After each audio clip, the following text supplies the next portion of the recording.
दोस्तों कई बार हम सोचते हैं करेंसी नोट और बैंक नोट एक ही चीज़ होती है, लेकिन दोस्तों आज हम इसी के बारे में बात करेंगे कि करेंसी नोट और बैंक नोट वैसे काम एक ही जैसे करते हैं लेकिन डिफरेंट होते हैं।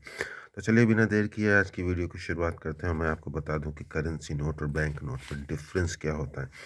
तो दोस्तों करेंसी जो होती है किसी भी देश की करेंसी होती है कि यानी कि उस देश में एक्सचेंज का मीडियम क्या है, किस चीज़ से एक्सचेंज होगा। तो जैसे इंडिया के केस में ये 1 रुपी है, ये रुपी यानी करेंसी करती गवर्नमेंट इंट्रोड्यूस करती है, गवर्नमेंट डिक्लेयर करती है कि ये हमारे देश की करेंसी है और गवर्नमेंट ऑथराइज़ करती है किसी दूसरे बड़े बैंक को कि आप उस वैल्यू के उस करें उसके मल्टीपल्स में दूसरे नोट छापें।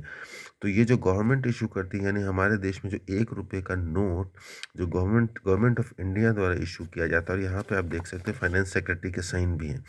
इस पे फाइनेंस सेक्रेटरी के साइन होते हैं। ये होता है करेंसी नोट, यानी कि उस देश की करेंसी ये है, ये बताती है और किसी बड़े बैंक को ऑथराइज करती है कि इसके मल्टीपल्स में अलग अलग नोट छापें, जो कि कहलाता है बैंक नोट।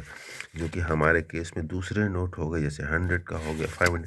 एक्चुअली 1 रुपये के अलावा जितने नोट्स हैं वो सारे बैंक नोट हैं, और जो 1 रुपये का नोट है वो हमारा करेंसी नोट है। तो ये बेसिक डिफरेंस है दोस्तों करेंसी नोट और बैंक नोट में।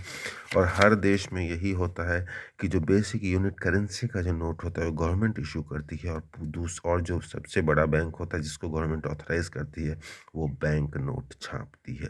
तो दोस्तों आपको इन्फॉर्मेशन कैसी लगी शेयर कीजिए, लाइक कीजिए और सब्सक्राइब कीजिए। Thank you for watching.